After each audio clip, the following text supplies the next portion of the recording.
Murugesh ಕುಳೀದ್.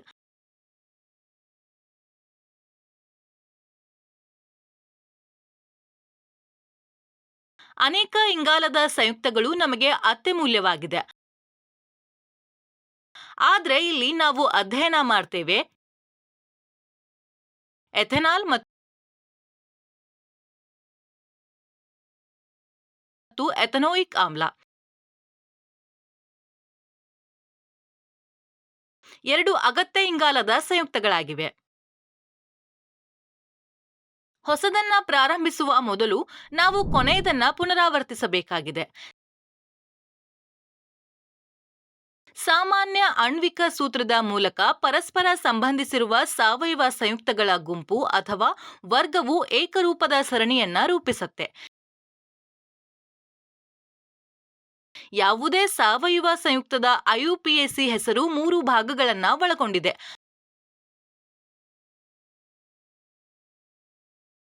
Root word,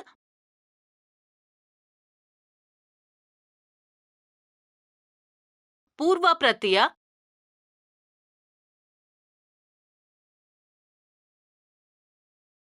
ಅಥವಾ ಪ್ರತ್ಯಯ.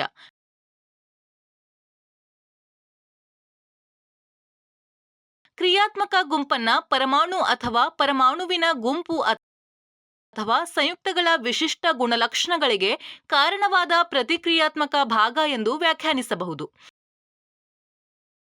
ಎಥನೋಯಿಕ್ ಆಮ್ಲವನ್ನ ಸಾಮಾನ್ಯವಾಗಿ ಅಸಿಟಿಕ್ ಆಮ್ಲ ಎಂದು ಕರೆಯಲಾಗುತ್ತೆ ಮತ್ತು ಕಾರ್ಬಾಕ್ಸಿಲಿಕ್ ಆಮ್ಲಗಳ ಗುಂಪಿಗೆ ಸೇರಿದೆ. ಕಲಿಕೆಯ ಫಲಿತಾಂಶಗಳು. ಈ ಅಧಿವೇಶನದ ಕೊನೆಯಲ್ಲಿ ನೀವು ಇದರ ಬಗ್ಗೆ ಅರ್ಥ ಮಾಡಿಕೊಳ್ಳಲು ಸಾಧ್ಯವಾಗುತ್ತೆ. ಎಥೆನಾಲ್ ತಯಾರಿಕೆ, ಎಥೆನಾಲ್ನ ಭೌತಿಕ ಮತ್ತು ರಾಸಾಯನಿಕ ಗುಣಲಕ್ಷಣಗಳು, ಎಥನೋಯಿಕ್ ಆಮ್ಲದ ತಯಾರಿಕೆ, ಎಥನೋಯಿಕ್ ಆಮ್ಲದ ಭೌತಿಕ ಮತ್ತು ರಾಸಾಯನಿಕ ಗುಣಲಕ್ಷಣಗಳು, ಸೋಪ್, ಸಫೋನಿಫಿಕೇಶನ್, ಸೋಪ್ನ ಶುದ್ಧೀಕರಣ ಕ್ರಿಯೆ. ಪ್ರಮುಖ ಪದಗಳು: ದಹನ,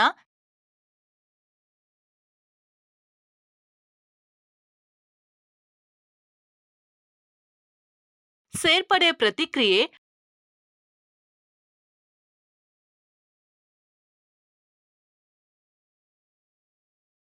ಬದಲಿ ಪ್ರತಿಕ್ರಿಯೆ,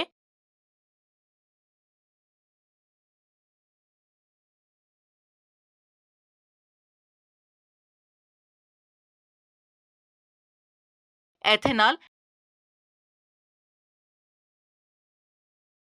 ಎಥನೋಯಿಕ್ ಆಮ್ಲ,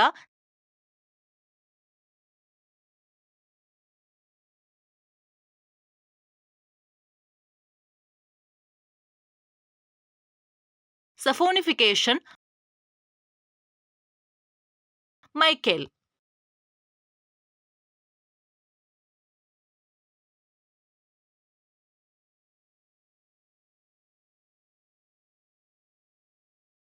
ಅಧಿವೇಶನವನ್ನ ಪ್ರಾರಂಭಿಸುವ ಮೊದಲು ಈ ಪರಿಕಲ್ಪನೆಯ ನಕ್ಷೆಯನ್ನ ನೋಡೋಣ. ಎಥೆನಾಲ್ನೊಂದಿಗೆ ಪ್ರಾರಂಭಿಸೋಣ. ಹೆಚ್ಚಿನ ಒತ್ತಡ ಮತ್ತು ತಾಪಮಾನದಲ್ಲಿ ಫಾಸ್ಫರಸ್ ಪೆಂಟಾಕ್ಸೈಡ್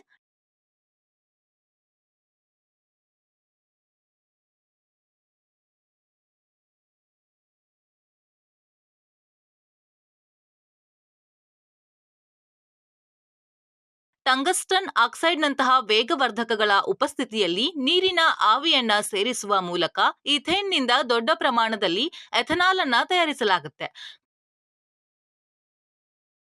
ಕಾರ್ನ್, ಗೋಧಿ ಮತ್ತು ಬಾರ್ಲಿಯಂತಹ ಧಾನ್ಯಗಳು ಎಥೆನಾಲ್ನ ಸಾಮಾನ್ಯ ಮೂಲಗಳಾಗಿವೆ.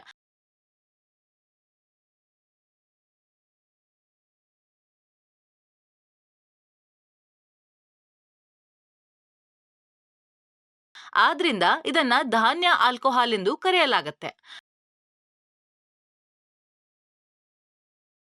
ಪಿಷ್ಟಗಳು ಮತ್ತು ಸಕ್ಕರೆಗಳನ್ನ ಈಥೈಲ್ ಆಲ್ಕೋಹಾಲ್ ಆಗಿ ಪರಿವರ್ತಿಸುವ ಪ್ರತಿಕ್ರಿಯೆಯನ್ನ ಹುದುಗುವಿಕೆ ಪ್ರಕ್ರಿಯೆ ಎಂದು ಕರೆಯಲಾಗುತ್ತೆ.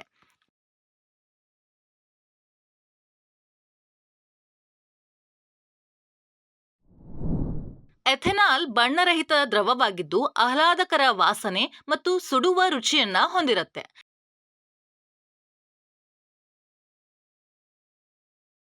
ಇದು ಬಾಷ್ಪಶೀಲ ದ್ರವವಾಗಿದೆ. ಇದರ ಕುದಿಯುವ ಬಿಂದು 780 ಸಿ.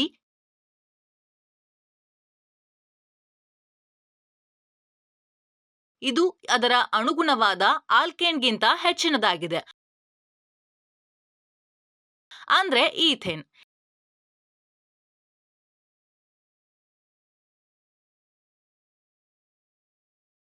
ಇದು ಎಲ್ಲಾ ಪ್ರಮಾಣದಲ್ಲಿ ನೀರಿನಿಂದ ಸಂಪೂರ್ಣವಾಗಿ ಬೆರೆಯುತ್ತದೆ. ಎಥೆನಾಲ್ ಅನ್ನು ಕಾನ್ H2SO4 ನೊಂದಿಗೆ 443 ನಲ್ಲಿ ಬಿಸಿ ಮಾಡಿದಾಗ ಅದು ನೀರಿನ ಅಣುವನ್ನ ಕಳೆದುಕೊಳ್ಳುತ್ತೆ, ಅಂದ್ರೆ ಈಥೇನ್ ರೂಪಿಸಲು ನಿರ್ಜಲೀಕರಣಗೊಳ್ಳುತ್ತೆ. ಎಥೆನಾಲ್ ಸೋಡಿಯಂ ಲೋಹದೊಂದಿಗೆ ಪ್ರತಿಕ್ರಿಯಿಸಿ ಸೋಡಿಯಂ ಎಥಾಕ್ಸೈಡ್ ಮತ್ತು ಹೈಡ್ರೋಜನ್ ಅನಿಲವನ್ನ ರೂಪಿಸುತ್ತದೆ.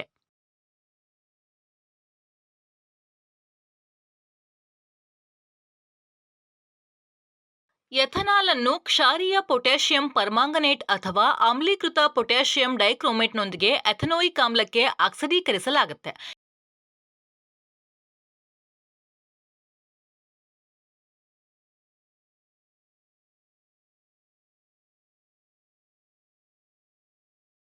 ಈ ಪ್ರತಿಕ್ರಿಯೆಯ ಸಮಯದಲ್ಲಿ K2Cr2O7 ನ ಕಿತ್ತಳೆ ಬಣ್ಣವು ಹಸಿರು ಬಣ್ಣಕ್ಕೆ ಬದಲಾಗುತ್ತೆ. ಆದ್ರಿಂದ ಈ ಪ್ರತಿಕ್ರಿಯೆಯನ್ನ ಆಲ್ಕೋಹಾಲ್ಗಳನ್ನಾಗಿ ಗುರುತಿಸಲು ಬಳಸಬಹುದು. ಕಾರ್ಬಾಕ್ಸಿಲಿಕ್ ಆಮ್ಲದೊಂದಿಗೆ ಆಲ್ಕೋಹಾಲ್ನ ಪ್ರತಿಕ್ರಿಯೆಯು ಹಣ್ಣಿನ ವಾಸನೆಯನ್ನ ಹೊಂದಿರುವ ಸಂಯುಕ್ತವನ್ನ ನೀಡುತ್ತೆ.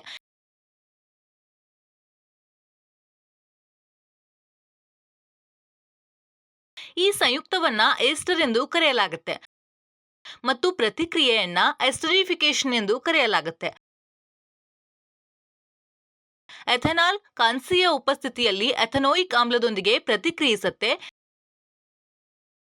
H2SO4 ಈಥೈಲ್ ಎಥೋನೇಟ್ ಎಸ್ಟರ್ ಅನ್ನ ರೂಪಿಸುತ್ತೆ.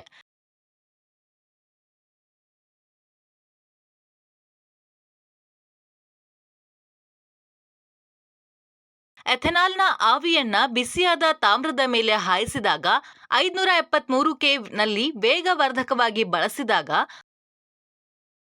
ಅದು ಅಸಿಟಾಲ್ಡಿಹೈಡ್ ನಿರ್ಜಲೀಕರಣಗೊಳ್ಳುತ್ತೆ. ಎಥೆನಾಲ್ ಹೆಚ್ಚು ದಹಿಸುವ ದ್ರವವಾಗಿದೆ.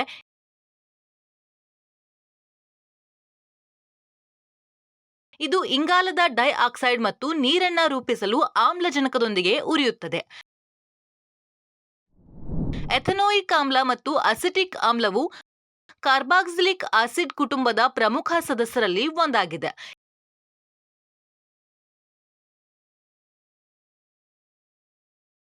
ಇದರ ಆಣ್ವಿಕ ಸೂತ್ರವು C2H4O2 ಆಗಿದೆ. ಇದರ ರಚನಾತ್ಮಕ ಸೂತ್ರ ನೀವು ಪರದೆ ಮೇಲೆ ನೋಡಬಹುದು. ಕ್ಷಾರೀಯ ಪೊಟ್ಯಾಷಿಯಂ ಪರ್ಮಾಂಗನೇಟ್ ಅಥವಾ ಆಮ್ಲೀಕೃತ ಪೊಟ್ಯಾಷಿಯಂ ಡೈಕ್ರೋಮೇಟ್ ಉಪಸ್ಥಿತಿಯಲ್ಲಿ ಎಥೆನಾಲ್ನ ಉತ್ಕರ್ಷಣದಿಂದ ಎಥೆನೋಯಿಕ್ ಆಮ್ಲವನ್ನ ದೊಡ್ಡ ಪ್ರಮಾಣದಲ್ಲಿ ತಯಾರಿಸಲಾಗುತ್ತೆ.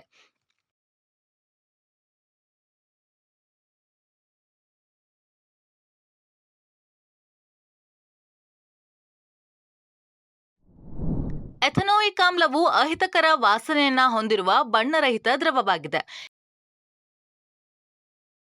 ಇದು ಹುಳಿಯಾಗಿದೆ. ಇದು ಎಲ್ಲಾ ಪ್ರಮಾಣದಲ್ಲಿ ನೀರಿನೊಂದಿಗೆ ಬೆರೆಯುತ್ತದೆ.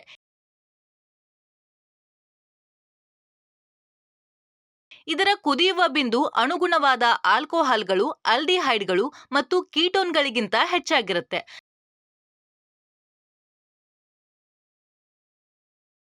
ತಂಪಾಗಿಸಿದಾಗ ಶುದ್ಧ ಎಥೆನೋಯಿಕ್ ಆಮ್ಲವನ್ನ ಘನೀಕರಿಸಿ ಮಂಜುಗಡ್ಡೆಯಂತಹ ಚಕ್ಕೆಗಳನ್ನ ರೂಪಿಸಲಾಗುತ್ತೆ.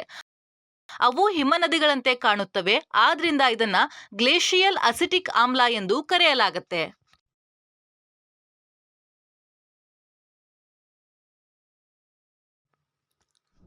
ಹೈಡ್ರೋಜನ್ ಅನ್ನ ಬಿಡುಗಡೆ ಮಾಡಲು ಮತ್ತು ಸೋಡಿಯಂ ಎಥೋನೇಟ್ ಅನ್ನ ರೂಪಿಸಲು ಎಥೆನೋಯಿಕ್ ಆಮ್ಲವು Na, Zn ಇತ್ಯಾದಿ ಸಕ್ರಿಯ ಲೋಹಗಳೊಂದಿಗೆ ಪ್ರತಿಕ್ರಿಯಿಸುತ್ತದೆ.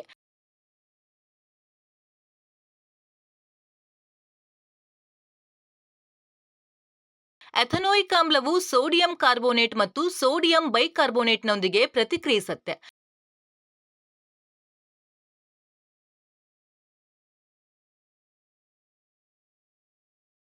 ಇದು ದುರ್ಬಲ ಬೇಸ್ಗಳು ಮತ್ತು CO2 ಅನ್ನ ಬಿಡುಗಡೆ ಮಾಡುತ್ತದೆ, ಚುರುಕಾದ ಉತ್ಕರ್ಷದೊಂದಿಗೆ.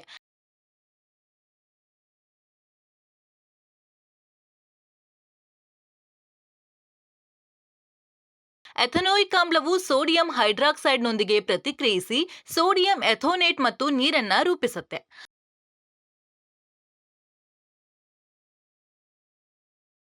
ಎಥನೋಯಿಕ್ ಆಮ್ಲದ ಸೋಡಿಯಂ ಉಪ್ಪನ್ನ ಸೋಡಾ ಸುಣ್ಣದೊಂದಿಗೆ ಬಿಸಿ ಮಾಡಿದಾಗ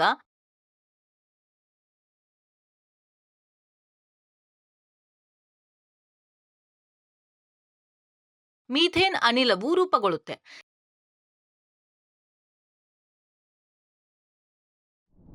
ಸಾಬೂನು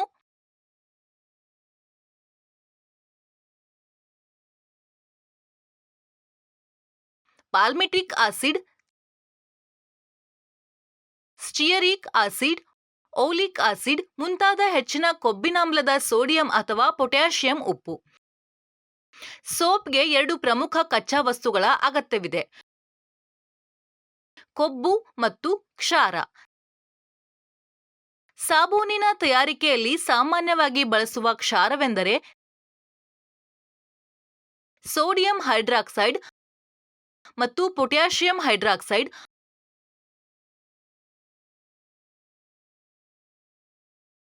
ಪೊಟ್ಯಾಷಿಯಂ ಆಧಾರಿತ ಸೋಪ್ ಸೋಡಿಯಂ ಆಧಾರಿತ ಸೋಪ್ಗಿಂತ ಹೆಚ್ಚು ನೀರಿನಲ್ಲಿ ಕರಗುವ ಉತ್ಪನ್ನವನ್ನ ಸೃಷ್ಟಿಸುತ್ತದೆ.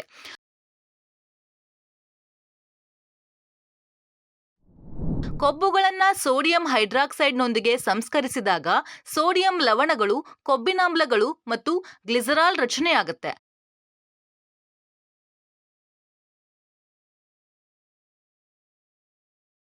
ಈ ಹೆಚ್ಚಿನ ಕೊಬ್ಬಿನಾಮ್ಲಗಳ ಸೋಡಿಯಂ ಲವಣಗಳು ಸೋಪ್ ಆಗಿರುವ ಪ್ರತಿಕ್ರಿಯೆಯು ಸೋಪ್ ರಚನೆಯ ಪ್ರತಿಕ್ರಿಯೆಯಾಗಿದ್ದು, ಇದನ್ನು ಸಾಮಾನ್ಯವಾಗಿ ಸಫೋನಿಫಿಕೇಶನ್ ರಿಯಾಕ್ಷನ್ ಎಂದು ಕರೆಯಲಾಗುತ್ತೆ. ನೀರಿನಲ್ಲಿ ಸೋಪ್ ಅಣುಗಳ ಗೋಲಾಕಾರದ ಸಮುಚ್ಚಯವನ್ನ ಮೈಕೆಲ್ ಎಂದು ಕರೆಯಲಾಗುತ್ತೆ. ಸೋಪ್ ಅನ್ನು ನೀರಿನಲ್ಲಿ ಕರಗಿಸಿದಾಗ ಅದು ಕೊಲೈಡಲ್ ಸಸ್ಪೆನ್ಷನ್ ಅನ್ನ ರೂಪಿಸುತ್ತೆ. ಇದರಲ್ಲಿ ಸೋಪ್ ಅಣುಗಳು ಒಟ್ಟಾಗಿ ಗೋಳಾಕಾರದ ಮೈಕೆಲ್ಗಳನ್ನ ರೂಪಿಸುತ್ತೆ.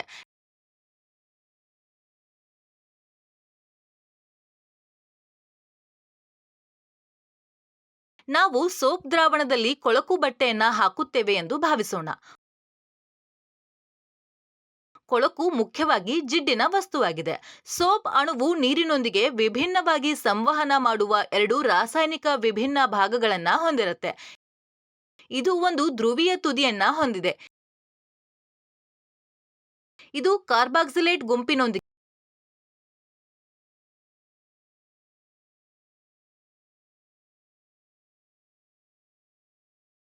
ಸಣ್ಣ ತಲೆಯು ಹೈಡ್ರೋಕಾರ್ಬನ್ ಸರಪಳಿಯಿಂದ ಮಾಡಿದ ಉದ್ದನೆಯ ಬಾಲವನ್ನ ಹೊಂದಿರುವ ಒಂದು ಧ್ರುವತರ ತುದಿಯಾಗಿದೆ.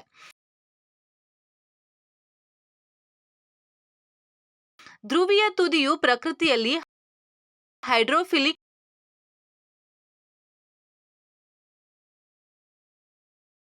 ಮತ್ತು ಈ ತುದಿಯು ನೀರಿನ ಕಡೆಗೆ ಆಕರ್ಷಿತವಾಗಿದೆ. ಧ್ರುವೀಯವಲ್ಲದ ತುದಿಯು ಪ್ರಕೃತಿಯಲ್ಲಿ ಹೈಡ್ರೋಫೋಬಿಕ್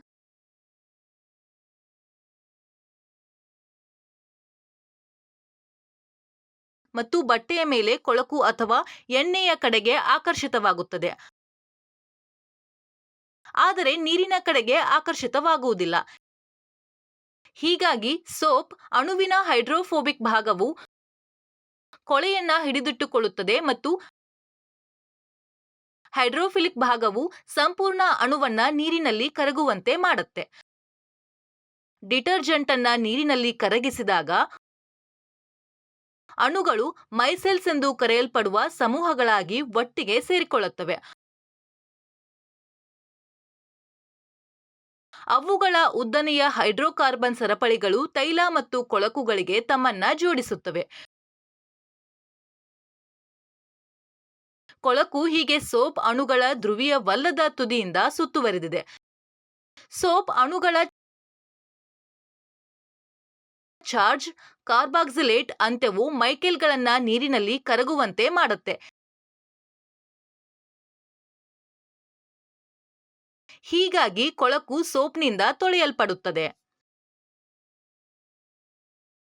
ನೀವು ಇಂದು ಏನು ಕಲಿತಿದ್ದೀರಿ? ಎಥನೋಯಿಕ್ ಆಮ್ಲವನ್ನ ಸಾಮಾನ್ಯವಾಗಿ ಅಸಿಟಿಕ್ ಆಮ್ಲ ಎಂದು ಕರೆಯಲಾಗುತ್ತೆ ಮತ್ತು ಕಾರ್ಬಾಕ್ಸಿಲಿಕ್ ಆಮ್ಲಗಳ ಗುಂಪಿಗೆ ಸೇರಿದೆ.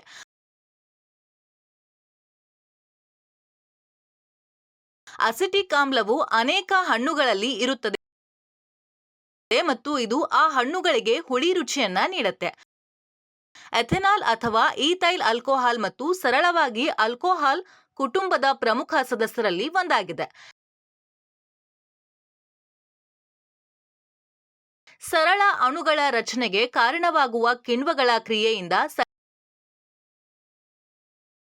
ಸಂಕೀರ್ಣ ಸಾವಯವ ಸಂಯುಕ್ತಗಳಲ್ಲಿ ನಡೆಯುವ ವಿಧಾನ ರಾಸಾಯನಿಕ ಬದಲಾವಣೆಗಳನ್ನ ಹುದುಗುವಿಕೆ ಎಂದು ಕರೆಯಲಾಗುತ್ತೆ.